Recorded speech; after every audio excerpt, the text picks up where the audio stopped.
Now, into the ticket office of Disneyland. Oh boy, let's do this. Don't think the CIA is going to be trying to hack your second-gen iPod. I didn't think so. There might have been a lot of illegal music on there. I wouldn't doubt it. But, I mean... You were supposed to bring death to the flagships, not join them. That's a pill with two screens and it's open and you gotta swallow it. iTunes is a constant source of embarrassment. Behind-the-scenes camera crap. Here, tell us about courage, Phil. Tell us about courage. I am Nadella. Well, I can't do it anymore without laughing. I was going to do the whole thing. Welcome, everyone, to the Calling All Platforms podcast. I am your host, Wes, and I'm here with Landon. Hello. And Caleb. Yo. And we are here to talk all things tech for 2 weeks. Because, 3. Fortunately, 3 weeks. It's 3. Dear listener, we had some technical issues last week. We'll just say that. So that's why we didn't have an episode out last week. So we're going to try and cram it all into one just for you. Could be, 1 hour. Could be 5. Listener, a way that you could have known about what happened in last week's episode is if you join Patreon, then you get the live stream of when we're recording. That's true. And you could have heard what we talked about last week. I mean, you'll hear some of it this week, but not all of it. Yeah, it's true. And, I mean, you definitely make that happen. So, let's get into this, because probably going to be a decent episode. All right. You know what? I'll go ahead and I'll start us off here. Because, Microsoft is happening. There's a lot of things happening with Microsoft. One thing that they decided to come out that's more recently is they're going to open source their new 3D emojis. Isn't that crazy? Why? What? So, yes, I know. I don't know. I've never used a lot of emojis. I've never been really on the emoji train. So when I heard this and everyone's all excited for this, I'm just like, oh, okay. Well, maybe you should start using them, Wes. Apparently, I need to. Emoji is useful. I understand the function of an emoji as a way to quickly add emotional context to the written word that is otherwise lacking, because you don't get to see people's facial expressions and body language when they say stuff. You don't get to hear the inflection in their voice. And you lose communication as a result of that. Emoji is an attempt to make up for that loss. All of the other variations on emoji, like the frickin' all of the countries' flags and like weird animals and foods and stuff like that have been added to the emoji spec over the years, the 3D memojis and whatever Samsung called their knockoff of that, and just any of that stuff. So dumb. It adds nothing and is just kind of pointless and useless and a giant waste of time. And well, you're wrong. So there's that. I'm not. Okay, you're not entirely wrong, but they are entertaining. I'm going to say that. I don't use a lot of emoji when I type. I will say that. I'm going to start in Slack using only emoji just for you guys. But, I mean, I do find emoji to be entertaining, and when used correctly, it is good. And you can use all those random little ones in correct ways, and you can definitely use them in wrong ways. And people do that, and that is dumb. But when used properly, I like emoji. Yeah. I mean, the only time I use emojis is usually when it does like a quick text, like I'm texting somebody, and it comes up and says, here's some options that you could use, and it's like smiley face. I'm like, yeah, that works. Click. That's as far as my emojis go. It is pretty funny. Like, my wife, she uses emojis a little bit more than me, whenever I'm like, hey, kids are asleep, and then she sends me an emoji of something barfing. So that's pretty nice, It's like, hey, trying to be in the mood, and she's like, bleh. No. That's my extent of emojis. Just saying. Perfect. But hey, that was a side tangent. But Microsoft is now open sourcing theirs. It'll be available for everyone on GitHub and Figma. So, sweet. Cool. I'm assuming we're just out of this demographic mostly, except Landon. He's kind of more tiptoeing in that. even then, it's like there's so many options. Like, what is Microsoft hoping to gain from this? I mean, they're obviously not going to get money because it's open source. It's just, I suspect what's happened here is they wanted to make money and it didn't work. And so they're like, well, whatever, we put in all this work, nobody's using them. Maybe if we open source them, people will use them and we won't feel like we wasted all this time and money. Which is also weird to me because I don't think anybody really makes money off of just your generic emoji. Now, if it's like a specialty like stickers or whatnot in Facebook Messenger or iMessage or things, you can pay for packs of those. I don't know why people do, but people do. But those aren't emoji, and like emoji, it's just generally it's the phone manufacturer, if they want to make their own version, like Samsung for some reason does, instead of using just what Google provides with Android. Apple makes their own version. I mean, I don't understand. Maybe it's it was a thing that they decided to do to compete with Memoji in order to get people to use Teams instead of like messages. And it didn't work. And so now they're like, here, everybody can have them now. Well, I mean, I don't know. I did mention it before, just that they redesigned the emojis. They redesigned them 3D and for Windows 11 and Microsoft 365. And you are partially correct. They also just put that into Teams as well. And so I think this is just adding to GitHub because they own GitHub now and then everything else. So I think they're just opening that up more, I guess. All right. I mean, maybe it is just the kind of thing where they're like, this doesn't actually make us any money. We may as well make it open source, which actually that's a relatively healthy way to look at things. And if every software development company were to just open source the stuff that doesn't directly make them money, the world would probably be a better place. So, okay, yeah, if that's what's happening here, then cool. Like, good job, Microsoft. Yeah. I appreciate that attitude. It'd be nice if, some other companies like Apple and maybe Google did that as well. I wouldn't hold your breath. No, with Apple? Heck no. I don't hold my breath with anything good related to Apple because, let's be honest, I lived through the 2016 MacBook Pro thing. So,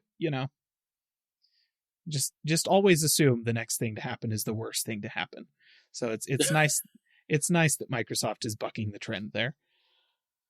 True. Yeah. I mean, they've been doing some pretty decent stuff recently to change up the whole company. I know we talk a lot about Xbox and stuff, but it seems like Satya Nadella is really doing really good with it. So, well, let's go ahead and let's move on here. Something I thought was interesting. This kind of goes a little bit in the gaming side of things, but it's, kind of Azure gaming. But so Unity, they actually pick up Microsoft's Azure cloud to improve their developer tools. So they're partnering with Microsoft and their Azure cloud to help cross-platform gaming engine. So, cool. A lot more people. This is good news for Microsoft because obviously it's going to be easy for them to push and publish Unity on the Xbox and the PC easier this way. But so that's interesting because Unity, listener, Unity is a game engine similar to Unreal. Yes, like you've heard us talk about Unreal before. Unity is kind of Unreal's next biggest competitor in terms of being a very widely used and widely supported game engine. It has a ton of cross-platform functionality, meaning that you can develop a game in Unity and they have tools in place to pretty easily make it so that you can publish it on a phone, on an Xbox, on a computer, whatever. Like, it's supported across an extremely wide variety of platforms. This move to integrate with Azure and that sort of thing makes me think that Unity is probably driving towards adding cloud streaming functionality to their game engine at like a native engine level, meaning that if you develop for using Unity, not only do you have the ability to easily publish onto a smartphone or a console or a computer, you can also pretty easily deploy for streaming over the internet. And that's what it sounds like to me, which, okay, yeah, that's an interesting step forward. I don't think Unreal has pushed that very hard. Like currently, if you want to do game streaming, you're either a Microsoft or a Google or a Nvidia, whatever, and you're kind of handling all of that yourself. So to see it integrated on the game engine itself, instead of kind of placing that on the developer, that would be interesting, and we might be able to see some trickle down from there, so that you'll be able to get games that you can just stream over the internet without having to go through Microsoft or Google or Nvidia in order to get them. So yeah, that's what it sounds like to me. I guess it is just an acquisition, or not. It's a partnership announcement. So it's like, we don't necessarily have a ton of detail that we can read into on that, but that's my analysis of this event anyways. Yeah. So you're partially correct with this quote I'm going to read, of what they were wanting to say. They said that Unity is building a platform-agnostic cloud-native solution that meets a wide-ranging needs of all developers, from enterprise through citizen creators, by giving creators easy access to RT 3D simulation tools and the ability to create digital twins of real-world places and objects. Unity is offering creators an easy path to production of the RT 3D assets, whether for games or non-gaming worlds. So, okay, see, this is what happens when Wes lets me talk before he's actually finished giving all of the news associated with this, because that's not at all what I said.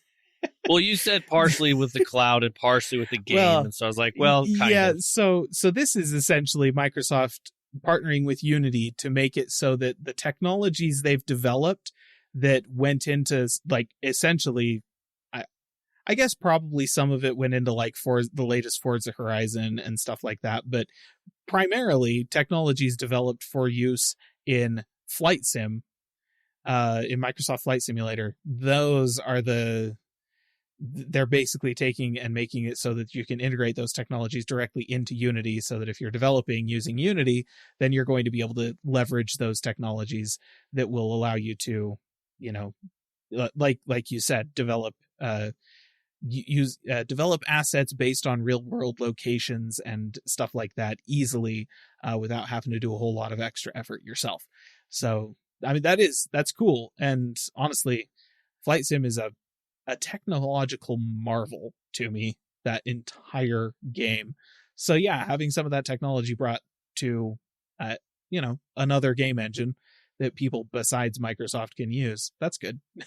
Yeah, I think so too. I thought it was pretty cool to see. Anyway, so I guess we could talk. Kind of want to talk a little bit about the acquisition between Microsoft and Activision a little bit more, because, well, last week when we did record and had problems, we did talk a little bit about it, but I wanted to kind of do a refresher, maybe our take on it,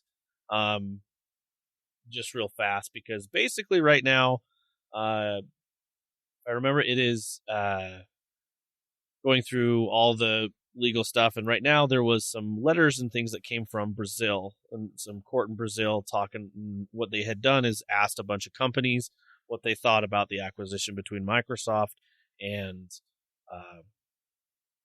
Activision Blizzard. Google, they were like, yeah, okay, whatever, that's fine. Apple, whatever, lots of big companies they asked, and everyone was fine except Sony. Obviously, one of the biggest competitors, they were upset. They didn't want it to happen because, Call of Duty. They're calling out the Call of Duty being one of the biggest things. And apparently, in this whole time that's been happening, this has been happening for a few weeks now, is so two big corporations are just calling each other out on things. Like, well, this is what you're doing, and this is what you're doing. And so, and I don't know. I guess I wanted to mention that I usually don't like to mention any console war type stuff, or big businesses trying to fight over, well, you're going to have more money than me this go around. Well, you'll have more money. And these companies make billions upon trillions of dollars. And But this is happening. I figured we at least mention something. I think overall with this whole thing that's happening, because I don't really want to go into too much detail, because it really is. It's just two companies just, well, you got exclusives. Well, I don't want you to have exclusives. Well, you have this and I don't want this. And it's just kind of a dumb back and forth. Overall, I think this is going to go through. Probably. Activision Blizzard, I think it's going to go through. I think the big thing is obviously with what Sony has reported is they don't want to lose Call of Duty, but Microsoft has said we're not going to take it away. I think that, Sony's fear of losing Call of Duty, considering just the size of the Call of Duty player base, and how many, especially now that some of that player base is doing free-to-play crap on like Warzone, and the extent of the microtransactions that I'm sure are going through Sony's payment systems, and they're getting 30% of all of that money. So, I can understand Sony being upset about potentially losing that revenue stream. But there's two things at play here. Yes, Sony would lose that revenue stream, but Sony wouldn't lose the players, right? Like, they all have PlayStations, and none of them are playing Call of Duty because it's amazing. They're playing it because it's there. Like, I think that this whole concern may be a fundamental misunderstanding of how people relate to the Call of Duty game franchise. People don't play Call of Duty because it's good. People play Call of Duty because their friends are playing it. Because everybody's playing Call of Duty. And because everybody's playing Call of Duty, then it's a good thing for them to socialize and kind of get that aspect of the gameplay experience over. I think that if Sony were to lose Call of Duty, all of the PlayStation players would just play something else. Sony might lose a little bit of revenue, like whatever they switch to might not be as big a money maker for Sony, sure, but they're not going to lose customers over this. They just might lose a little bit of revenue stream over it. And so, are they blowing it out of proportion? Probably. Are regulatory agencies going to be able to see that? Probably. Does that mean that this is going to go through? Probably. There's also the fact of the matter that Microsoft would be utterly, bafflingly stupid to pull Call of Duty off of Sony's consoles. Well, and I think they even admitted that it would be stupid. Oh, yeah, because, again, it's a revenue stream, and all of those people on Sony consoles paying microtransactions, buying the games, whatever, those people are paying 30% to Sony. Where's the rest of that money going? It would be going to Microsoft. To suddenly yank the game away from all those people, especially with the understanding that that's not going to lose Sony customers, that's not going to get these people to switch to playing Xbox, because that's not what Call of Duty is. People don't go to a console because it has Call of Duty on it. Call of Duty is ubiquitous. Call of Duty is everywhere. They play it because it's there, not because they want to, right? Like, it's it's like the ultimate bored person game. Like, I'm bored, I'm turning on Call of Duty. This is the sentence. This is how it goes all the time. So yeah, it would be utterly bafflingly dumb for Microsoft to pull Call of Duty off of PlayStation when with Call of Duty on PlayStation, they're getting 70% of the money that Sony is bringing in from those people. Right. Like, why would you pull that? That would just be so stupid. Yeah, no, you're right. And I mean, and then I know this is, Sony charges, $70 for their game. So that's an additional more money that they would get.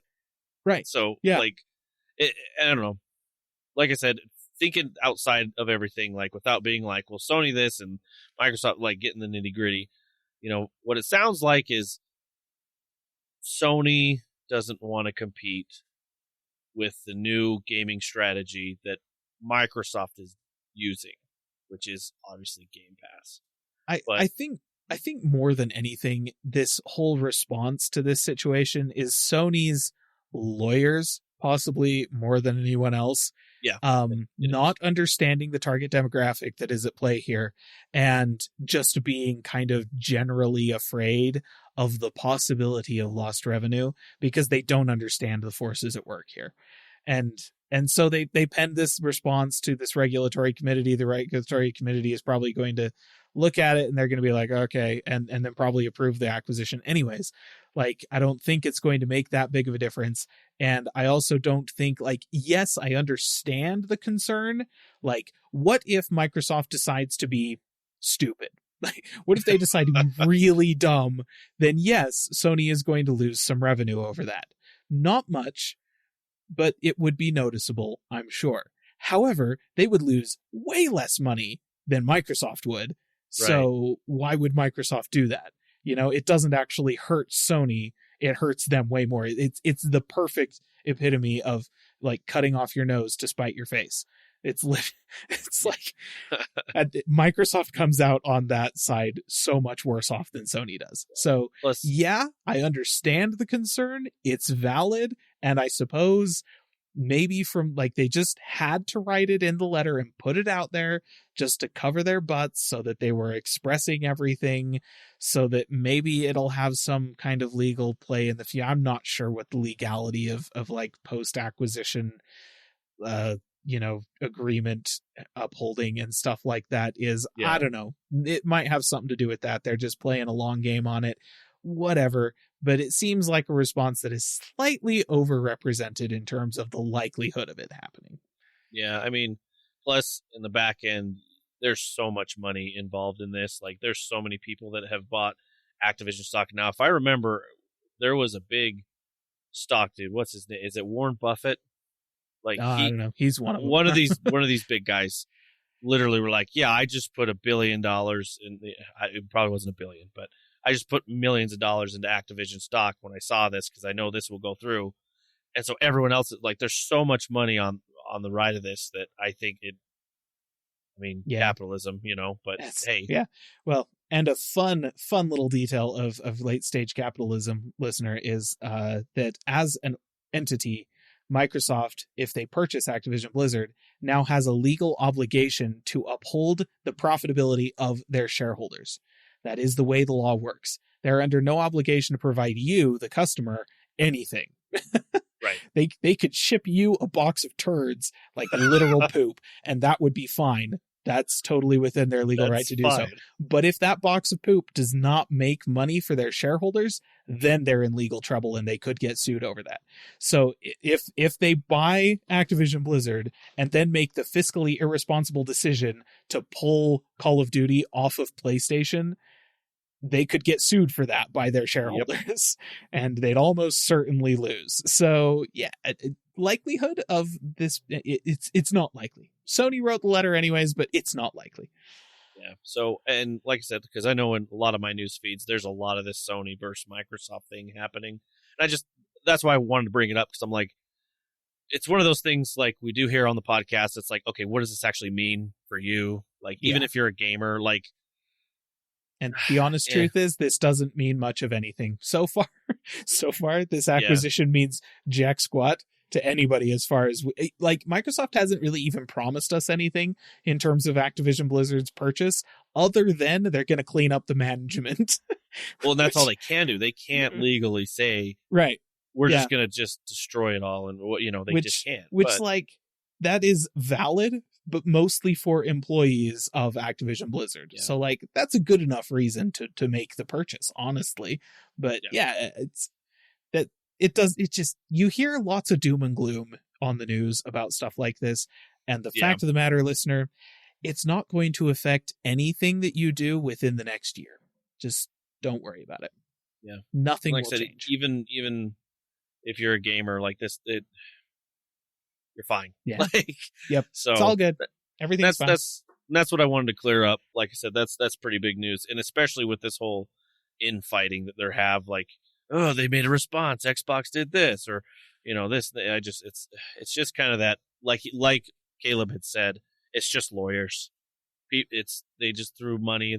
That's what it is. So shouldn't be anything. But I mean, back when the stock was down at what, $50 a share, $40 a share, that's when you wanted to get in, because right now it's sitting at 80 and Microsoft's supposed to buy it at 90. Oh geez. So like, yeah, Okay. If you put some money in there, I mean, technically undervalued right now. If you want to buy in. I think that was earlier this week I checked it was at like 80 or 75. So, but yeah, they're supposed to buy it at 90. So, lots of people getting in on this. Yeah. Which, listener, just to be clear, do not the stuff we just said about the stock market does not constitute as investment advice at all. Okay? No. 100% not. No. We are not that type of speaking podcast, of CYA statements. Right. Exactly. Anyway, before I get us even more trouble, let's kind of move on. I got some interesting news that's not Microsoft, but Disney Plus.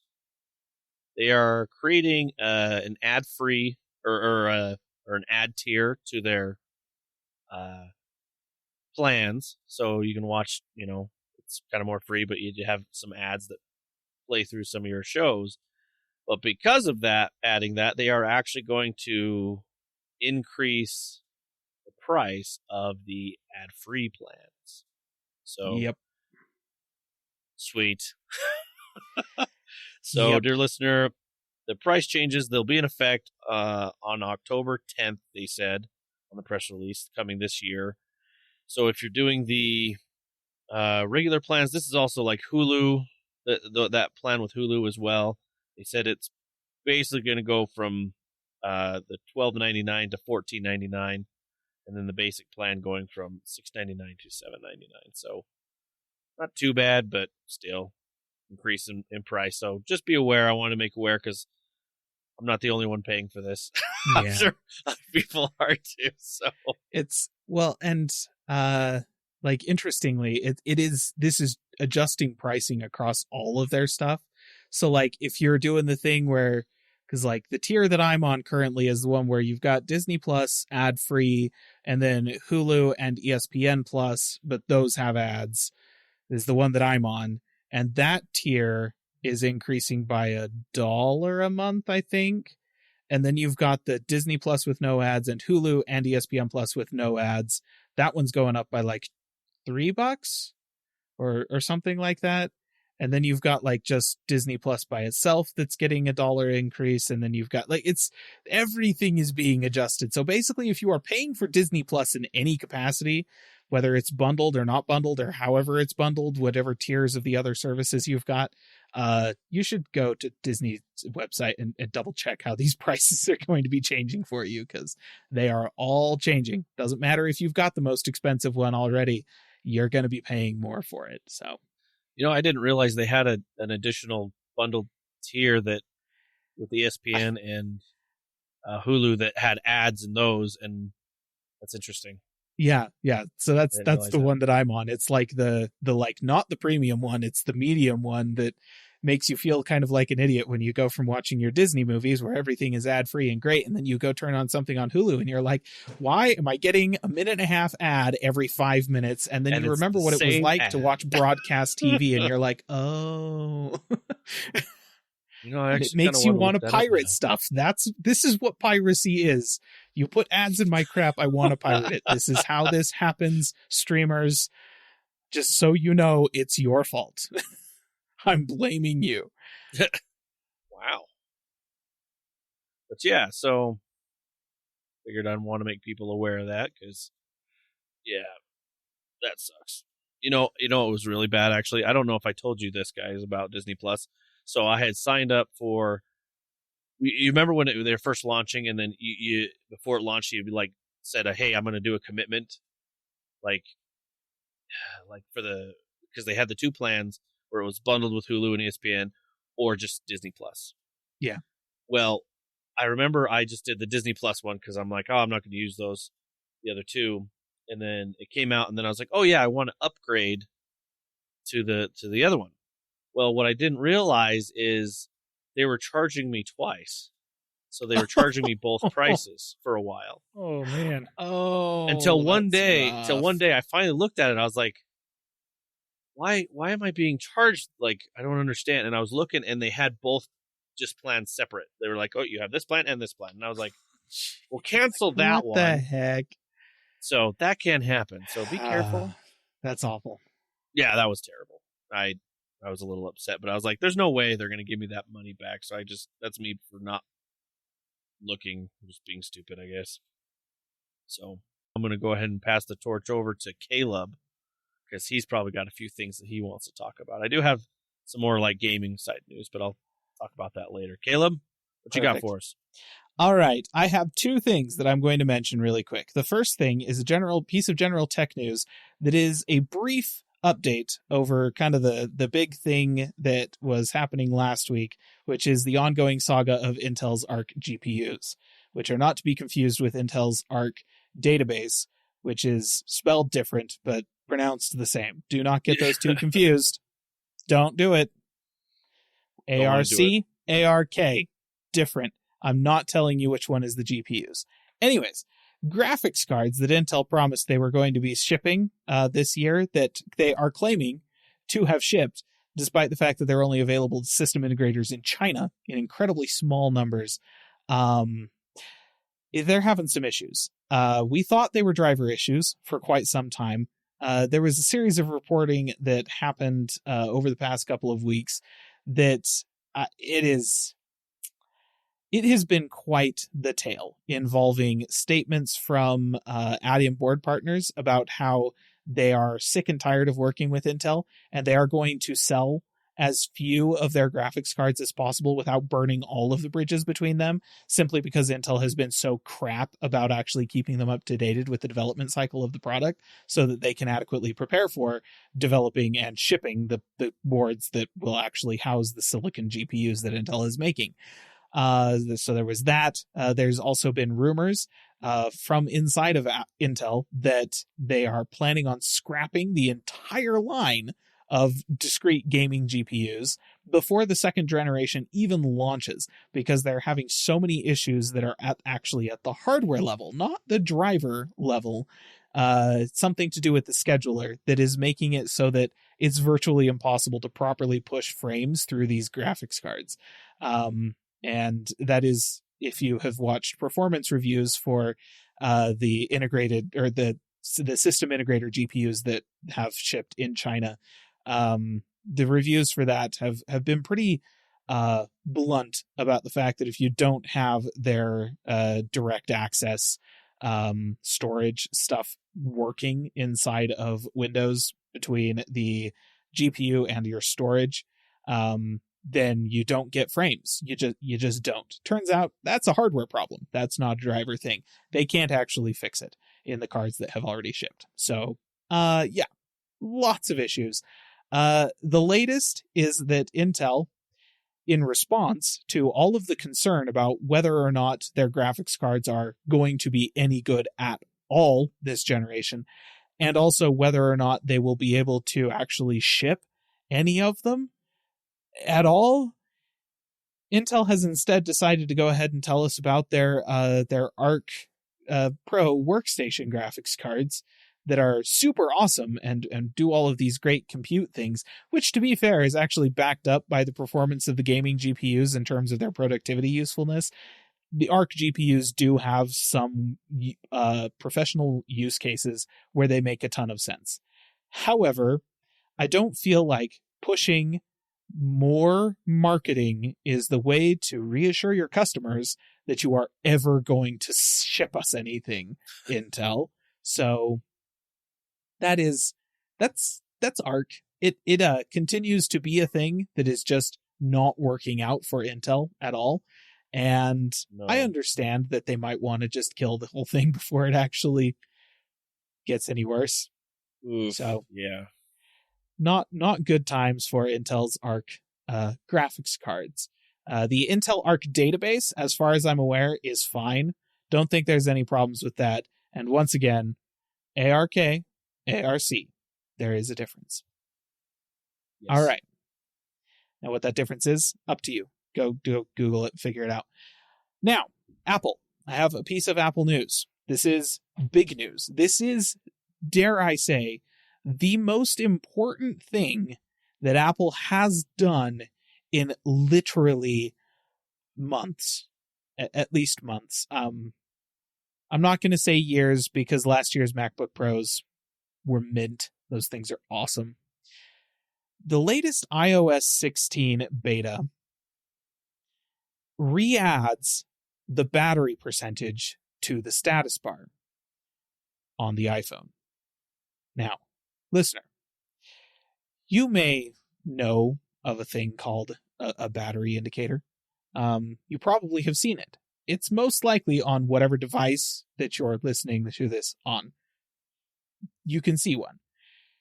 Back in the day, okay, I say back in the day, any unnotched iPhone, right? So any iPhone with a home button, there's only one currently being sold, but any of those, you always had the option to show the battery indicator as a little icon that would slowly drain as the battery was used up, or you could show that icon with a little percentage next to it telling you what the percentage of the battery's charge was currently at.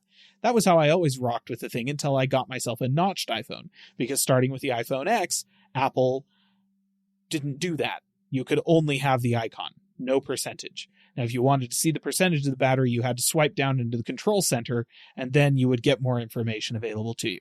And I've been living that world ever since I got an iPhone XR, like almost 4 years ago. So, like, you know, I've just gotten used to living without the battery percentage.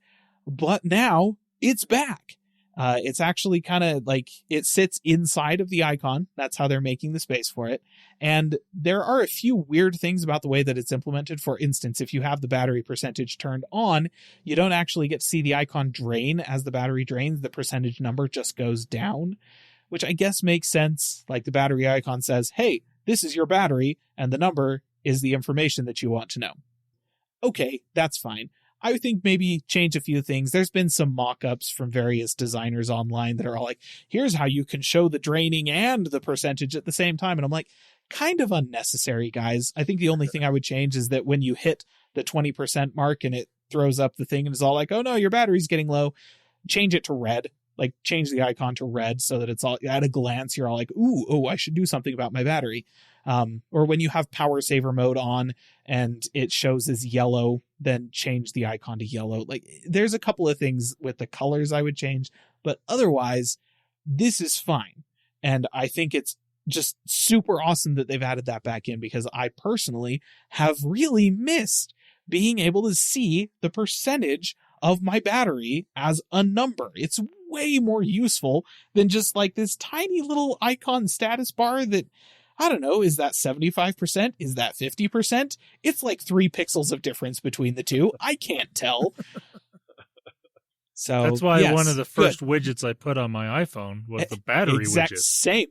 Same, actually. I am actually on the public beta of iOS 16 right now, and when I downloaded that, the first thing that I added to my home screen was a battery widget for my phone. Now, obviously, this battery widget is intended to track the battery of like your connected AirPods or something like that. But no, I just want it to show me the battery of my phone because it's a much larger status bar than the stupid little one up in the corner. So I can see, oh yes, that looks much closer to, right now, it looks pretty close to 65%. And that's probably pretty accurate. In fact, should I check? I'll check the actual percentage. 62. Hey. It's 62%. I'm pretty good. So nice. Yeah, like I've been missing this information for years. However, in a giant case of stupid, it doesn't support the XR, the 11, or either of the minis. So dumb. So that's all of the notched phones that I have in my house not supported by this feature. In the case of the XR and the 11, they're citing concerns with the pixel density of the displays, because those are both non-OLED displays with a much lower pixel density than the OLED displays. And with the minis, they're citing, again, it's not issues with the pixel density as much as it is just the size of the screen and the space available to it. That's retarded. You want to know how they get past this? Just give us the number. Rid of the battery icon. Just give us the number. It's all we want. It's all we want. Yes. Like that's that's one of the things I really miss about Android is it gave me the option to have just an icon, just the number, or both. Yeah. And I mean, I usually had it so it was just the number. but you had that option, and it was fantastic. And I missed that. So I'm glad that I will be getting this. Well, I guess we can't say that for sure. This is beta, but I'm glad that they're at least trying this out, and it will, if it's there, it will work on my phone. But I hate that the way they implement it is stupid, and it's dumb that it's not going to be on all of their devices. It's so awful, because that's the thing that I've always been annoyed with the fact that their implementation of this was you've got your battery icon or your battery icon with percentage. That's it. Yeah. Have fun. And I'm sitting here like, can I turn off the battery icon? I don't need it. I just need a percentage. I know what it means. Like, freaking, that's always been an implementation issue, but it never bothered me because I could have the percentage. Now I just can't have the percentage. And now it's all like, oh, no, you can't have the percentage because your phone screen is too small and there's not enough space for us to put this like overblown, stupid piece of crap icon with a number in it. I'm like, could I just have the number? It'd take up way less space. Just saying. So yeah, that's the latest news with Apple and their iOS 16 beta. Honestly, so far, I'm actually enjoying it. I'm on the latest public beta, which means that if my phone supported it, I would be able to have the percentage showing on my screen, but I don't. How is the beta running, by the way? It's pretty good. There's been a couple of things where I'm all like, well, that's clearly a bug. But it's mostly just like random bits of instability and nothing so consistent that I'm having issues with it, with daily driving it. So far, pretty good. And the lock screen changes are, they're real nice. I like the widgets. I like the information. Honestly, the reason that I updated, this maybe is kind of stupid, but the reason that I updated is because they brought back the full screen album artwork for music that's playing, which is awesome. I love that. And they took that out years ago. Like that makes your phone feel so much more like a dedicated music player, like an actual iPod, than anything else they could possibly do. And I really like that. So yeah, it's a good update so far. Nothing super groundbreaking, but a lot of nice little quality of life improvements. I just wish that this was one of them I'd be able to enjoy. So there you go. That's my news. That's good news. Very good. Except Intel. That's terrible. But I digress. All right. Landon, what do you got for us? You might have, let me guess, some hardware that you want to talk about. Oh boy, do I have hardware. Like, a lot of it. Well, my friend, the floor is yours. All right. Now, I will say, none of this hardware is Google-specific hardware. That was a few weeks ago. We already talked about that. This hardware is other companies, all using Android. Some of these phones you probably won't be able to get because they're not available in markets outside of China at the moment, but I still want to talk about them. But the most important ones, the ones that are going to be the ones that actually sell devices, we're going to talk about first. That is Samsung. They had their most recent Unpacked event that we a few weeks ago mentioned that they should have called the Unfold event instead of Unpacked, because this is all about folding phones. So they had the new Galaxy Z Flip 4 and the Galaxy Z Fold 4. And these aren't major improvements over the 3 series of these phones, but that's okay. Because, I mean, in all honesty, where folding phones are at the moment, we just kind of need these little S years like what this kind of is.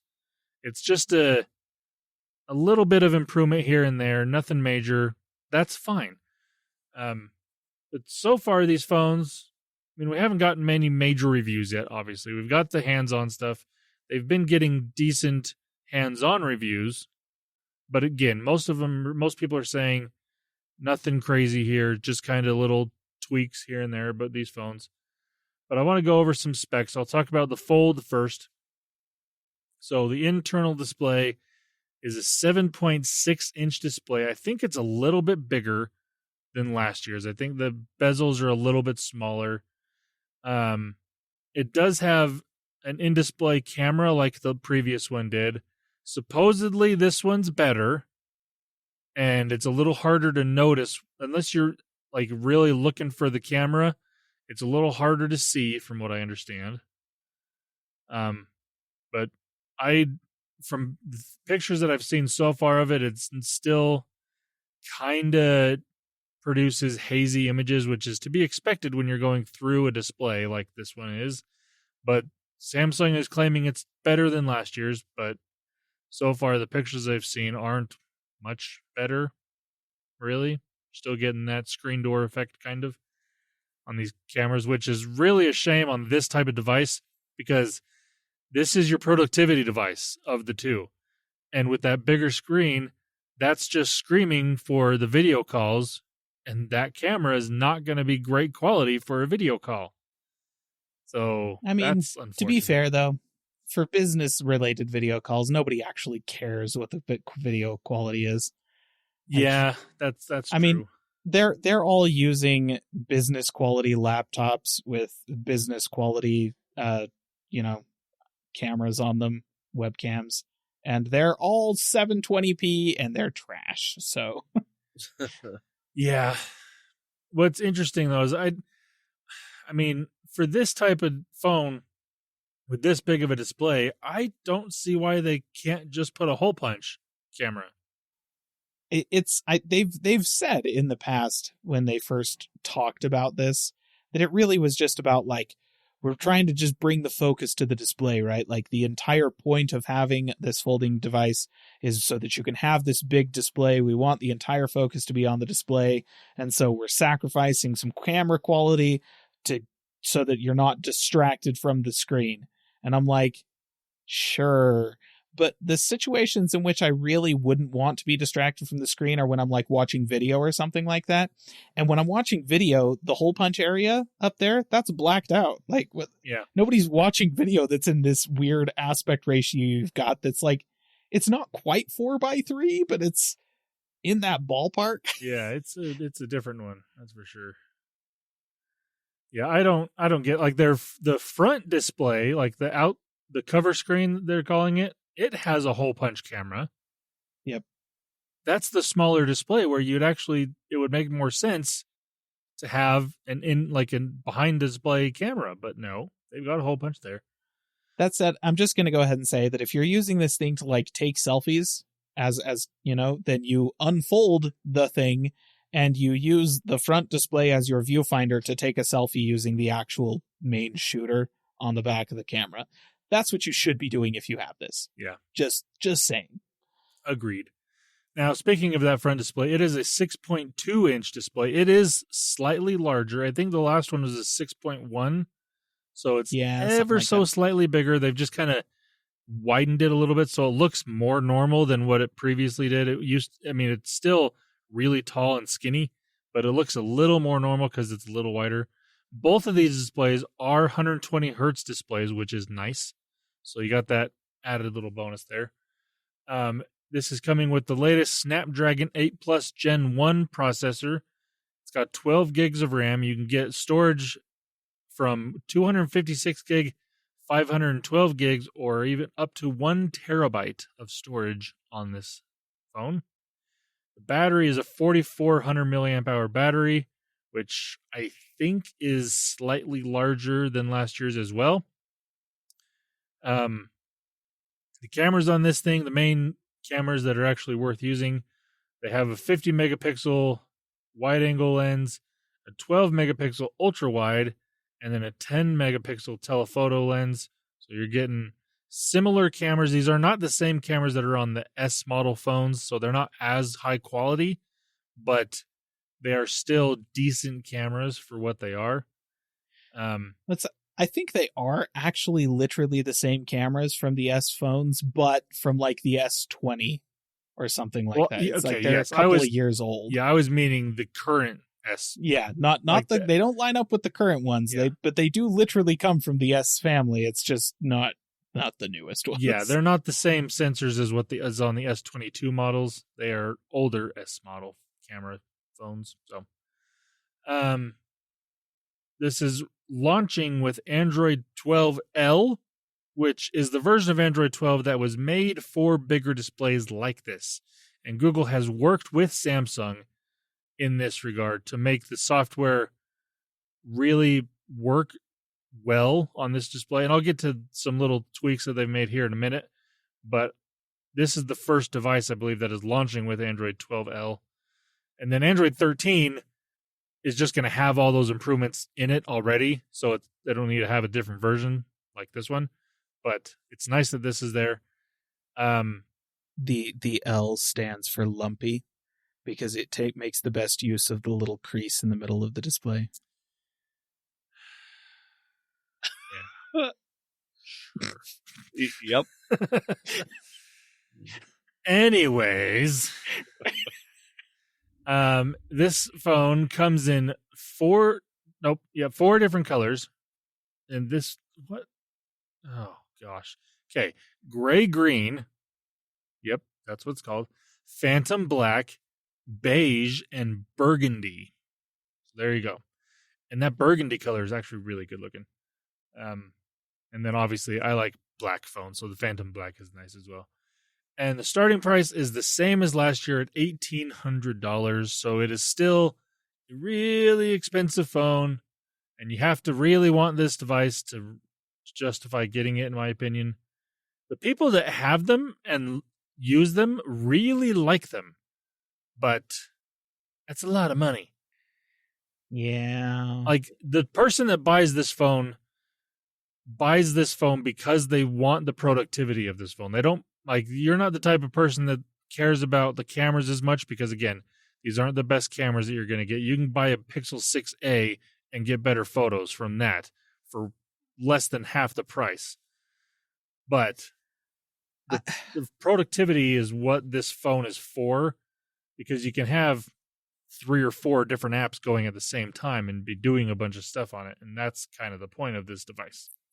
You know, I will say, and maybe this is just a personal read on the situation, so, take it with a grain of salt, listener, but I feel like the people who buy the Fold over the Flip are actually just, like, the people who buy the Flip are just looking for a tiny device in their pocket, but still a usable smartphone.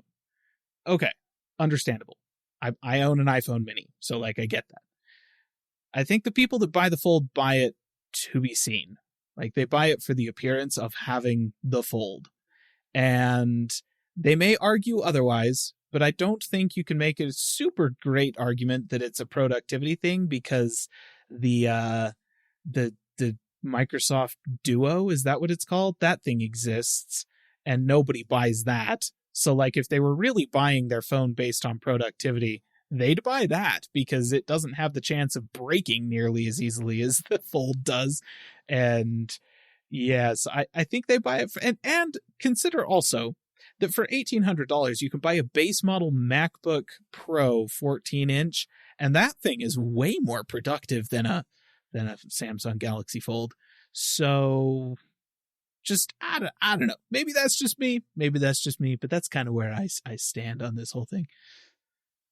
I agree, but I'm going off Samsung's marketing, saying it's a productivity device. Obviously, Samsung isn't going to market it. This is the phone for all you narcissists out there. Yeah.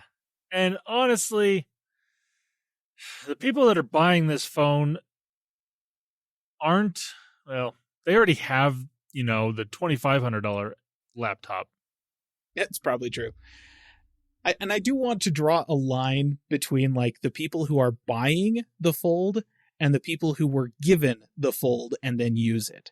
Like, I think there is a difference between the Linus Tech Tips of the world and the people who have absolutely nothing to do with reviewing technology that just go out and buy this thing. I think because Linus has said several times that he really likes the Fold and he used it as a daily driver for a while.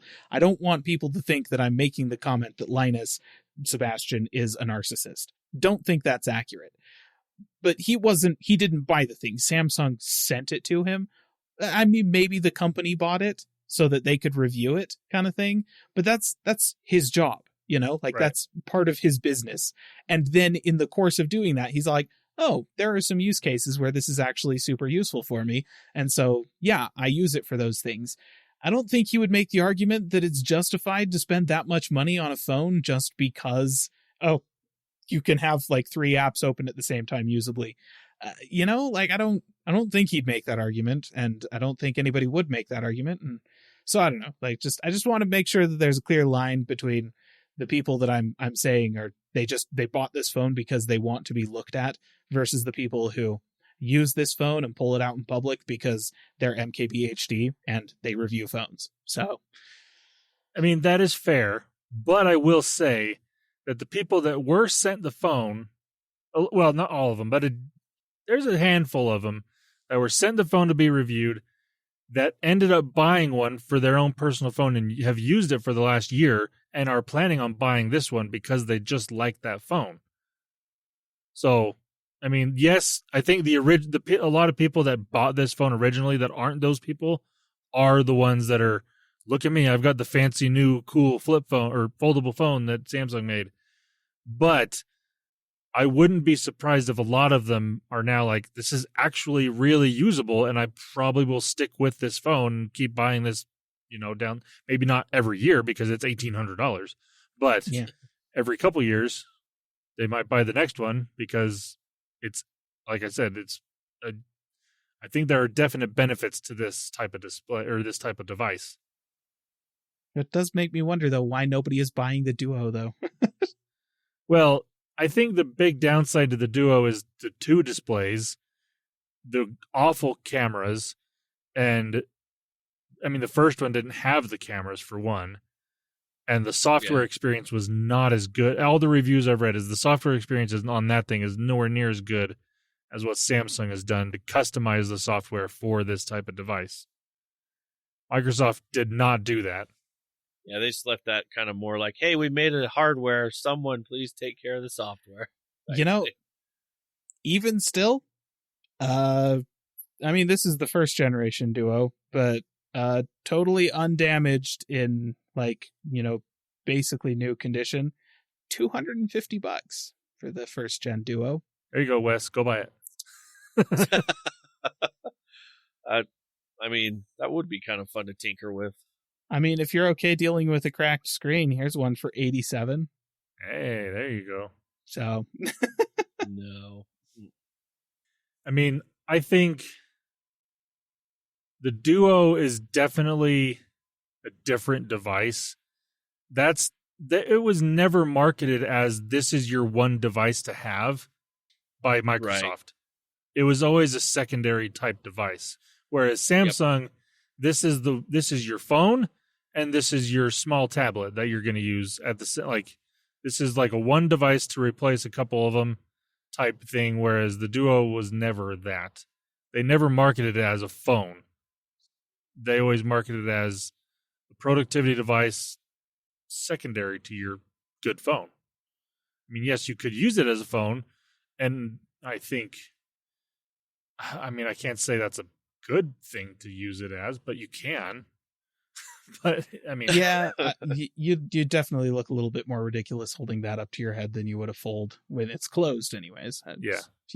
If you unfold your Fold to make phone calls, you are the narcissist that I am talking about. You're doing it to be seen, man. You need to go see a therapist and get some help. Yeah, it's true. It's really funny. I was at a Target just yesterday, and I was looking at the Flip 3 because that's what they have on display and, playing with, and I was looking at it, and this AT&T phone salesman comes over, and I immediately am like, oh, crap. And he stayed too long. Yeah, I'd literally been there for like a minute. I was just looking at the phone, playing with it and stuff, and getting ready to leave, and then he just poof, salesman, kind of like a genie. You rub the phone wrong, and boo, there he goes. But he just goes off on this thing. I'm like, he's like, you like that phone? I'm like, yeah. I'm like, I just like looking at new technology and stuff. He's like, well, the 4 is on pre-order right now. I'm like, yeah, I know. I didn't mention that I had a tech podcast, and probably no more than he does. But it was, I hate phone salesmen. They're awful. I've only met a couple that were worth, selling phones. Anyways, side tangent. Moving on to the Galaxy Z Flip 4. Now, this is the phone that I actually kind of care about because if I were to buy one of these, this would be the one. Again, it's very similar to the previous year's phone. It's not that different, just minor tweaks here and there to make it a little bit better, a little more durable. But this has the internal display is a 6.7-inch 120 hertz OLED with a hole punch camera because they do it right on this one. The outside display is the same 1.9-inch display. From what I understand, the software is a little better here where you can add a few more widgets to this external display and do a little bit more than you could before. So that's nice. It does have the same Snapdragon 8 Plus Gen 1 processor. This comes with 8 gigs of RAM, 128, 256, or 512 gigs of storage. Has a 3,700 milliamp hour battery, which again, I think is a little bit bigger than last year's model. The cameras on this thing, there's a 12 megapixel wide angle, 12 megapixel ultra wide, and that is it for there. This just has the 2, does not have the telephoto lens on it. It is launching with Android 12. This does not have 12L because it does not need that because it is not a ginormous display. It's still big at 7.6 inches or 6.7 inches, but not tablet by any means. This comes in a variety of colors as well. Bora purple, graphite, pink gold, blue, and then their bespoke editions, because, that's fun, come with options for yellow, white, navy, khaki, red, silver, black, and gold. So the bespoke ones are ones that you can order, kind of customize. You can get one panel one color, another panel a different color, and it's kind of like their version of the Motorola. Oh, what did they call that? It was the first Moto X phones, but I can't remember what they called their Moto Maker. That's what it was. Except Moto Maker was way better because you could have wood as an option, and I actually got to play with a wood Moto X, and it was fantastic. This phone is the same starting price as last year's as well. It's starting at $1,000, so not horrible for what you're getting. Again, the cameras aren't going to be quite as good as most phones at that price or phones at a lower price, but that's not what you're paying for. You're paying for the folding screen technology on this device. And again, if I were to buy one of these phones, it would be this one because I like that form factor better. I like the really small phone coming to a normal size phone. Fits better in your pocket. It's easier to hold. It's just, it looks like a normal phone. I'm not the one that, I don't need the fancy look at me phone, but I like this type of form factor. Yep. And you can take phone calls with it unfolded and you don't look like a douchebag. And then you can hang up on people by slapping it closed. Yes, that is the best I don't feature. know why that's not all over the marketing. Like, I feel like a commercial for this phone should just be somebody in an argument on the phone hanging up by slamming it closed. Yeah. That's it. You just sold millions of the devices. Yep. And all the videos I've seen of pretty much every version of this phone, the Flip, is that closing sound is just so satisfying. Yeah. It's just a nice solid, just, ooh. Yeah. I like it. Though I will say, actually, the Razr, I feel like probably does that just a little bit better. And I think it's because there's no gap over by the hinge. The so first you get one. a little bit more resonance. The first generation one did. The second one was more similar to this, where it doesn't have that old nostalgia form factor where it's super skinny. Right. It's more like this one. And it still had the teardrop close, whereas this one doesn't have that. So this one actually folds more flat than the second gen Razr did. And we'll get to the third gen here in a minute, but it's kind of the same way. But yes, you're right. The original Razr that came out a few years ago, that was extremely satisfying when it closed. All right. So those were the phones that Samsung announced this past week. You can pre-order them. There are lots of deals for them going on because that's generally how pre-orders go. The other stuff that was mentioned in this Unpacked event, there was a new Galaxy Watch 5 and Watch 5 Pro. They're new Samsung watches. You know, I've heard a lot of good things about Samsung watches. They're probably the better Wear OS devices that you can buy.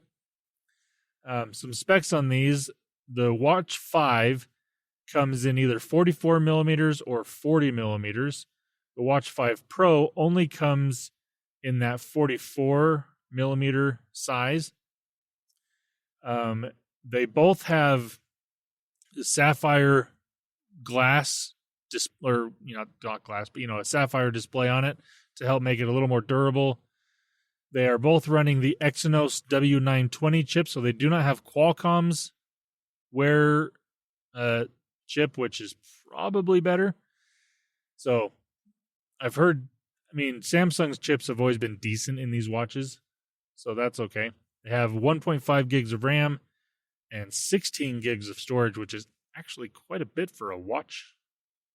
I'm not one that really stores anything on my watch. I don't store music because if I'm going on a run or a walk or something, I generally also have my phone with me. So for me, the storage is just for apps, but even then I don't need a lot of that. Battery wise, the 44 millimeter Galaxy Watch 5 has a 410 milliamp hour battery. The 40 millimeter has a 284 milliamp hour battery, and then the Galaxy Watch 5 Pro has a 590 milliamp hour battery. From what I understand, the previous versions of these watches have gotten similar to what the Apple Watch does, about a day and a half to 2 days worth of battery on regular use, which is not too bad, but not fantastic. But the people that are buying these watches over the ones that get like a week-long battery don't really care in most cases. They are all wirelessly charged watches, thank goodness, because I'm glad we've got past the plugging in your watch style charger or charging, because that was a nightmare for a while. They do say that the sensors on these things are, I'm trying to describe how they did. They're supposed to be, they're more flat, I guess, the sensors on the bottom of the watch, which means they're taking up more surface area on your wrist, so it makes it a little more accurate when it comes to what it's checking. It's supposed to be the case anyway, so that's kind of nice. The colors for this watch are, in the Galaxy Watch 5, it has armor aluminum case, that's what they're calling it, in graphite, silver, sapphire, and pink gold. And the pink gold is only available in the 40 millimeter one. So, and then the Galaxy Watch 5 Pro is a titanium case in either black or gray. So that's definitely going to be your more durable. That one's more marketed towards the more people that want a more rugged, outdoorsy type watch. That's fine. The bezel on that one is a little bit bigger. The screen's a little bit sunken in to help protect it a little bit as well. It doesn't make it harder to use, from what I understand. It's just a little more durable. So I'll take that. The Galaxy Watch 5 starting price is $280, and the Watch 5 Pro starting price is $450. So they're definitely marketing that more towards that higher end, active type watch. And that's fine. I wouldn't buy that one personally, but that's me. All right, moving on. The next thing they talked about is some new Galaxy Buds. The Galaxy Buds 2 Pro. Naming. It's fun. I don't know why they don't call these the Galaxy Buds Pro 2, but no, they're the Galaxy Buds 2 Pro. These are a little bit different than the Galaxy Buds Pro and also the Galaxy Buds 2. The shape is a little bit different. They're slightly larger shape, I believe, than the Galaxy Buds Pro, but that's to add a little more battery, add some better technology inside. They're saying that these have active noise cancellation. They have 24-bit sound is what they're saying, ambient sound, and enhanced 360 audio with multi-channel. Basically what that enhanced 360 audio is spatial audio, just, it's Dolby's version. So it should be good. These come with Bluetooth 5.3, so the latest version of Bluetooth. They do have low energy audio ready as well. They are IPX7 rated for water and dust resistance, so they should be fine if you're working out in these headphones. Here's a fun one. They have Bixby built in because apparently Bixby is still a thing. I don't know why. Is that supposed to be a selling point, or I don't know if that's being marketed. I feel like you jumped straight to the cons list here. It's not like I mean, you're not wrong. But it is there. I'm sure you can use Google Assistant, or if you're using these with an iPhone, you can use Siri, but Bixby is also an option, I guess. These come in either graphite, white, or Bora purple, and they are $230. So they're $30 more than the previous Pro Galaxy Buds, but that's kind of to be expected right now. But I haven't seen many reviews. I mean, there's no full reviews on these yet. There's a few hands-on things here and there, but nothing major. But I'm kind of interested to learn more about these because I'm in the market right now for some new earbuds. I don't think these are the ones I'm going to get, but I've been happy with my Samsung earbuds that I've had for a few years at this point. But I'm the thing that I'm looking for, I'm very particular about what I want in some earbuds. And these, I don't think are going to quite cut it for me. But they might, I'm sure they're going to be great for the right person. Just, I am not that person. All right. That was Samsung's Unpacked/Unfold event. I really think they need to remarket those. Be better if they had it called Unfold, because that's such a better thing for this. Since that, more descriptive. Even the Galaxy Buds, the case unfolds so you can get them out. It works, and I mean, it doesn't work with the watch. If you had a folding watch, that would be interesting. I remember the concept of that being thrown around years ago. Being able to have basically your phone on your wrist that would open up, and the pictures were like your entire forearm was a display. I'm like, no, that looks awful. But I remember those. I had a watch back around the time that Star Wars Episode 1 released in theaters that was it was Anakin Skywalker's head wearing, like his pod racer helmet. And the way that it worked is it unfolded in order to show the time underneath. And the way you would think it would make sense to do that would be that he's got his face there. You unfold the helmet and there's the time underneath. Okay, cool. No. It was his whole face. It folded back and it was just like you were just like cutting his face off and there was the watch behind it. It was deeply disturbing. I remember that watch. I genuinely wonder if I still have that thing around somewhere. I remember seeing people with that watch. Yeah, I never had one. It was a piece of garbage, but I mean, yes. It was new Star Wars like souvenir or memorabilia merchandise. We bought it. Oh yeah. George Lucas made so much money. Oh yeah, had to have it. All right, now the next phone I want to talk about is something that would have been, on last week's episode had things not gone the way they did. But this phone is, as I put it last week, if Caleb were to buy an Android phone, this is the one he would buy. This is the Asus Zenfone 9. And I really like this phone. So let's go over the specs really quick. It's got the Qualcomm Snapdragon 8 Plus Gen 1. It's got a 5.9-inch OLED display at 120 hertz. It's got a 4,300 milliamp hour battery. The front camera is a 12 megapixel sensor. On the back, it's got a 50 megapixel sensor with a 6-axis stabilization, which is basically a small gimbal built into the phone, which is really nice. I like it.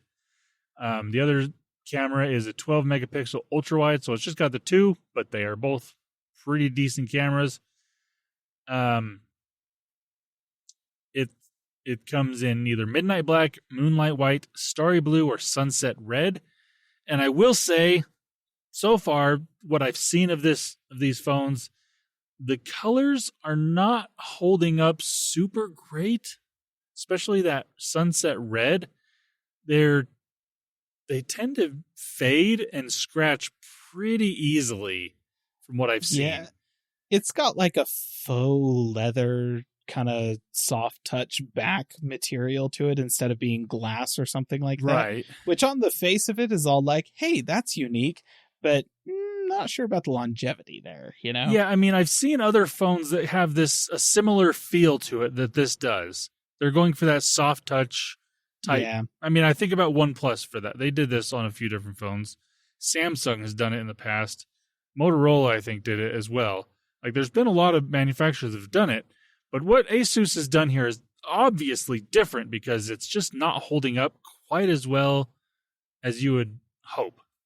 I mean, it's only been a couple weeks, and these colors are just not quite right. Yeah. Honestly, when I saw it, it kind of gave me the vibes of that original Surface laptop thing with the Alcantara wrist rest, where the Cheeto dust was going to land. And I was just like, I'm not sure about the wisdom of that. Like, yes, it feels lovely, I'm sure, but yeah. The RAM and storage options on this phone, it comes with 8 gigs of RAM with either 128 gigs or 256 gigs of storage, or you can get a 16 gig of RAM option with 256 gigs of storage. Now, the reason I say this is the phone that Caleb would get if he was going to Android is because of the size. It's not as small as the phone he currently has with the iPhone mini, but at 5.9 inches, this is definitely one of the more compact Android phones that you can get, and with these specs as well. You can get this small of a device, or smaller for that matter, with Android, but you're going to be... I mean, the specs are definitely mid to low range specs, and they're going to be in that $300 or less price range, which you're going to expect those lower specs. And the other benefit is the price on this thing starts at $700, and the most expensive one is only $800. So you're getting a $50 increase between the three different options that you have here. So at $800, you're getting 16 gigs of RAM, 256 gigs of storage, on a 5.9-inch display with 120 hertz display, so it's a good display. You're getting decent cameras from the reviews that I've seen, and I would imagine the video is pretty good too with that 6-axis stabilization. It's not going to be super shaky. It's basically a small gimbal built into this camera. I mean, I really like this phone quite a bit. It's gotten really good reviews, and for the price and what you're getting, I think it's a great option. Yeah. No, it definitely, of the Android phones out there, I probably would go for this one. Though I actually did just look at the prices of the first and second generation Razr on Motorola's website because I was curious. They're currently offering the first gen for, what was it? Was it like $500, I think? Wow. Yeah, it's super discounted. Yeah, $500 for the first gen. Second gen is currently $800 versus the $1,400 that it's supposed to cost. Right. So yeah, I would be tempted to get that one just for the lulz. But in terms of having an actual usable phone, yeah, the Asus is it's appealing. It's a flagship. It's got all the flagship stuff, and it's not gigantic. So yeah, and yeah, like the other thing I like about this is, I mean, if you were to compare the other main Asus phone, the ROG Phone 6, They are definitely polar opposites in a lot of ways. Obviously, looks are completely different. This one is very toned down and very basic candy bar phone, whereas the ROG Phone 6 is your gaming aesthetic to a T. It's got all the things on it. But this one, it's got a pretty toned down operating system as well. Like, it's running Android 12, but it's not super heavily skinned by Asus. It's very stock Android with some minor tweaks here and there just to make it a little bit better, a little more customizable for what you may want. And I like that a lot. This phone is available to purchase now for, I said, $700 for the lowest end, $750 for the next up, and then for that 16 gig high storage option, you get $800. So I really like this phone. Pretty cool. All right, moving on to yet some more hardware. I mentioned last week, if we had put out an episode, that Motorola had scheduled their Razr announcement for August 2nd, I believe is what it was. And then just a few hours before it was supposed to happen, they said, never mind, we're going to cancel that. And they didn't give a reason and we still don't know why they canceled it. But they did come out the day after Samsung's event on the 11th, which I don't know why. It would have been so much better for Motorola to have stuck with their original plan and launch on the 2nd, get a whole week's worth of coverage before Samsung comes out to talk about this new Razr. But that's not what they did because who knows? They're stupid, obviously. All right, some specs on this new Motorola Razr. It is running Android 12. It's got the Snapdragon 8 Plus Gen 1 processor. Cameras on this thing, it's got a 50 megapixel main sensor and a 13 megapixel ultra wide. The front camera is a 32 megapixel camera. The display on this thing is a 6.7 inch 1080p display. I'm not seeing that it is 120 hertz. Oh, wait. Here we go. 144 hertz. So they've got that on Samsung. I'll give them that. And it is an HDR10 Plus display as well. So that's kind of cool. Pretty decent specs. The starting price on this thing, not that it really matters because I kind of hinted at this before. This is only launching in China, which is really unfortunate. There's the 8 gigs of RAM with 256 gigs of storage option, starting at around $960 with the conversion. And the 12 gigs of RAM with 512 gigs of storage option costs about $1,100. So, price-wise, not horrible. But that's not available outside of China at the moment. They haven't announced anything coming anywhere else. We are expecting it to come to other markets at some point in time, but right now it's only in China. The big thing I really like about this phone over the Samsung one is the outside display is so much larger and actually usable.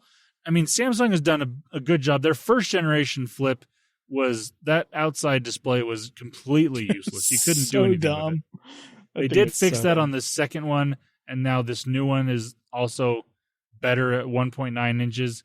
You can actually kind of interact with it. Not really, but better than the first one. The Motorola, I can't remember how big this outside display is, but it's noticeably larger than Samsung's. You can actually do something with it. And it's like almost 2 inches, I think. 2.7 inches. It's almost 3 inches. Yeah. Almost 3. That's pretty good. This is the one that you can legitimately take a selfie picture with your main sensor and use this outside display to see what you're taking a picture of. I feel like it's valid to remark that the original iPhone had a display of about 3 inches. So like this thing, a little bit over 3 inches. So this thing is like getting up there in terms of being an actual pants phone display. Yeah, that's true. But I mean, I really like this phone. Again, it's not the nostalgia phone that the first generation Razr was, but it is still pretty nice. The hinge on these phones has been decent, from what I understand. Not quite as good as what the newer Samsung phones are, because, I mean, Samsung had some major issues with the first generation of the Fold, and they had to really fix that, and they've done that. They've done a really good job.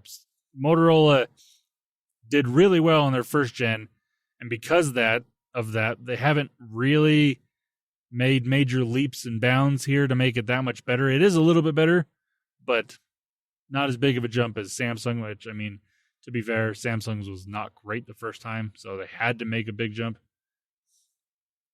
But I like it. But again, it is not currently available anywhere outside of China, unfortunately. Hopefully that changes in the near future. I believe Motorola has said that their plans are to bring this phone to other markets by the end of the year. So we shall see if this is available before the holiday season or around that holiday season when people are buying new phones. Get it somewhere else. Come on, Motorola. Do that. All right. I'm still talking. The next phone that Motorola talked about is not as important. Well, not as cool, I should say. I think this is actually more important of a phone from Motorola, but it's not as cool because it's not a folding phone. This is just a normal candy bar style phone, but it's the Moto X30 Pro. This is a full-on flagship phone. Haven't seen that as often from Motorola these past 5 or 6 years. They've kind of focused more on those low-budget phones, and they've done really well with those. But I'm liking that they're starting to bring back something in the flagship sphere. Some specs on this thing. It's got a 7.6-inch display at 144 hertz. It's got the Snapdragon 8 Plus Gen 1 processor. It comes with either 8 gigs of RAM and 128 gigs of storage, or 12 gigs of RAM with either 256 or 512 gigs of storage. The cameras on this thing, numbers. Okay, 200 megapixel main sensor, because, again, numbers, selling in China, they got to have those numbers. A 50 megapixel ultra wide, and then a 12 megapixel telephoto with 2x optical zoom on that telephoto. So decent, not as good as some phones, but good enough. It can record up to 8K at 30 FPS. So there's that. The selfie camera is a 60 megapixel camera. I would have been really shocked if it was only 6, but no, 60 megapixel. The battery on this is a 4,610 milliamp hour battery. It does have 125 watt fast charging available, which gives you 50% battery in 7 minutes, as they're saying, and 100% in 19 minutes is what they're advertising here, which maybe be cautious on that. I do believe this phone comes with that 125 watt charging brick in the box, which is nice because too many companies aren't doing that nowadays. This also does support 50 watt wireless charging, which again, be cautious on that one because you're going to want a charger with a fan on it. And this comes in either white or black. And the price on this one is, let me find it, around $550 is all for the low end. Dang. So wow. You're getting actually pretty dang good specs here, in my opinion, for really cheap. Yeah. Granted, again, this is not outside of China at the moment. Hopefully, this is one that they also bring by the end of the year to other markets.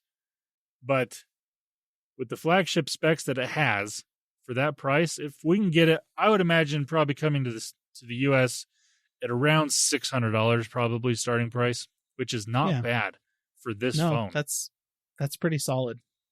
Now, I don't have a lot of experience with Motorola software. Like, I do know it has been fairly stock Android for the most part. And that kind of started when Google owned Motorola for a few years. They kind of took Motorola software and just kicked everything off of it for other than a few little tweaks here and there. After Lenovo bought it, they haven't really changed much when it comes to the user interface in that regard. They have changed the fact that it doesn't get updates as often as it used to, but that's, to be expected. It is Lenovo. They just don't care about phones, as they've proven with their own brand. At least they're doing something with Motorola. But I really like this phone. There's no reviews yet on this device at the moment, but I'm sure there will be here shortly. But again, at the moment, it is currently going to only be available in China, and hopefully will come outside of that market in the near future. Okay, I wish I could say I was done, but I have to mention one more phone because this is apparently the folding phone episode. We got Samsung, we got Motorola, now we got Xiaomi with their new Mix Fold 2. Man, this is definitely more towards the Galaxy Z Fold type display or type phone. It is one that has an outside display that folds open to a bigger one. Some of the specs really quickly on this thing. It does have the Snapdragon 8 Plus Gen 1 processor. It's got a 4,500 milliamp hour battery.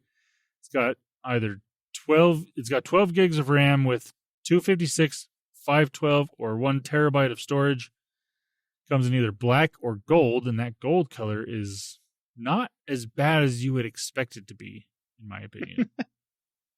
When you hear about a gold phone, it can be not good. This one actually is not bad. The cameras on this thing is a 50 megapixel main sensor, and then a 13 megapixel ultra wide, and an 8 megapixel telephoto lens. So, pretty decent specs. The outside display is a 6.56 inch AMOLED display, 120 hertz refresh rate on that. Pretty good. The inside display is an 8.02 inch, as they're calling it, display. Also 120 hertz LTPO. So the benefit of that is it can have that variable refresh rate with that LTPO display. So I don't know what this goes between, but it is there. So I like that. This phone is starting, again, this is, I believe, only available in China. So I'm mentioning a lot of phones that you most likely can't buy. I'm sorry, but I have to mention them just because they're interesting. This phone is starting right around $1,300. So a little more than the Flip, but this is also marketed towards the people that buy the Fold, and it's definitely cheaper than that. And it's actually a little bit bigger displays on both the outside and inside, so that's nice. I mean, I don't think you're really downgrading any specs here from Samsung's phones, but the price is cheaper, which is nice. But again, in China, not anywhere else at the moment. And Xiaomi phones, they tend to stay inside that China market.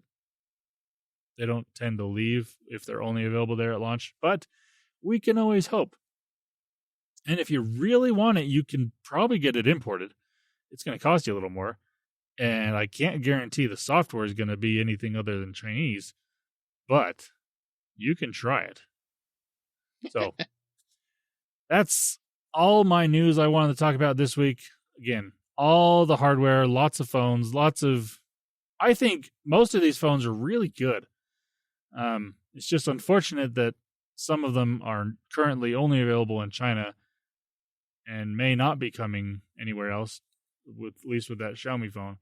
But like I said, the most important ones that are going to be available everywhere at launch are the Samsung ones. They're going to actually sell the most when it comes to any of these devices because it's Samsung and they just sell phones. That's what they do, along with a lot of other products. But they do sell a lot of phones. So that's all of my news for this week. Whew. I will shut up. That's a lot of hardware, a lot of folding hardware.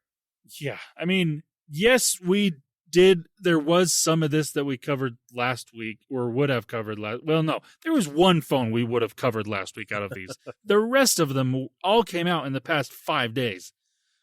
I mean, it's that time of year where it's just phone after phone after phone after freaking hardware galore this time of year. So yeah, it's just going to be happening. Spread it out a little bit more. You'd think they would, but no, they're not nice like that. All right.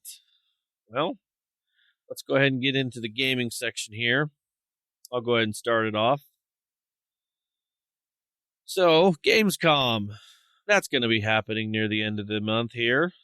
I wanted to let you know, and Xbox is returning to Gamescom. They said that they're going to have an Xbox booth. They will have a Gamescom live stream, and that will be on Thursday, August 25th. And they said that'll be probably around 5 a.m. Pacific time. Let's see. I actually didn't do the math to see what that would be for us, but anyway. Wait, 5 a.m. Pacific time? Yep. No, that's 6 o'clock here in the morning. Yep. Okay. So it's 8 a.m. Eastern time. Early. Really? That's 8 in the morning Eastern. Well, they are over at Gamescom. Isn't that over in Germany? Yeah, it is. It's just still like, okay. I mean, yeah, I guess Gamescom is no longer like just, hey, this is a digital thing that we're calling like a convention. No, yeah, they're actually going to be there. It's like an actual physical event, and so I guess they have to conform to local time zone stuff, unlike the way that it's been the past couple of years. Yeah, so they said they're going to have developer interviews, gameplays of various Xbox game studios, Mojang, Obsidian, all sorts of them. They said that in addition, they'll also have some highly anticipated games from the third-party partners. They're also going to have the Xbox Fan Fest at Gamescom. That'll be August 24th. As well as a virtual meet and greet with Sea of Thieves and Park Beyond. That'll be August 26th. So, cool. Might get some more information on things coming out or just whatever. Gamescom. Sure we'll get a lot of that news coming up. I mean, there's some things that get announced. I can't remember what, but some things do. I mean, expect updates on all of your games that you're looking forward that, are coming out. That's pretty much what you get. It's an industry event that is designed more around getting game professionals into a situation where they can network and communicate with each other and stuff like that. But that does mean that there's always something interesting for consumers that comes out of those interfaces and those conversations, even if it is just, here's a basic update on where we're at with whatever game. Yep. Awesome. Can't wait for that to happen. That's pretty much all my gaming news that I have. We had already talked about the Activision Blizzard, things like that. So, I mean, it's getting to the where they're going to start releasing. I know there's been actually quite a few more delays in games. I could quickly mention, like, I know that Hogwarts Legacy one, they were wanting to come out this, I want to say it was November, but they pushed it to February. They wanted some more time on that one there. A couple other delays I can't remember, but yeah, I mean, everything else is getting delayed, wanting a little more time because they don't want to pull a Cyberpunk, so it makes sense. Huh. So yeah, that's fine. That's pretty much all my gaming news. Caleb, do you have any gaming news or anything you want to mention? I don't. Nope. Okay. Landon, do you have one more thing for us? Oh, I am all talked out. You really talked, buddy. Good job. All right, dear listener, looks like we're going to go ahead and close this episode. If you wanted to actually, as we said earlier, give us anything for a Patreon, make any donations, you can to our Patreon for Calling All Platforms. You can also get a hold of us at callingallplatforms.com, as well as our social media platforms. And on YouTube, you can check out some videos that are on there, any streams or kind of fun little videos that Caleb has put together for old hardware that he likes to see if it runs anything good. Pretty fun stuff. Anyway. All right, listener, have a good week. Bye-bye. See ya. Calling All Platforms is a production of Supporter Sound Studios. To learn more about how you can support the podcast, go to www.patreon.com/callingallplatforms.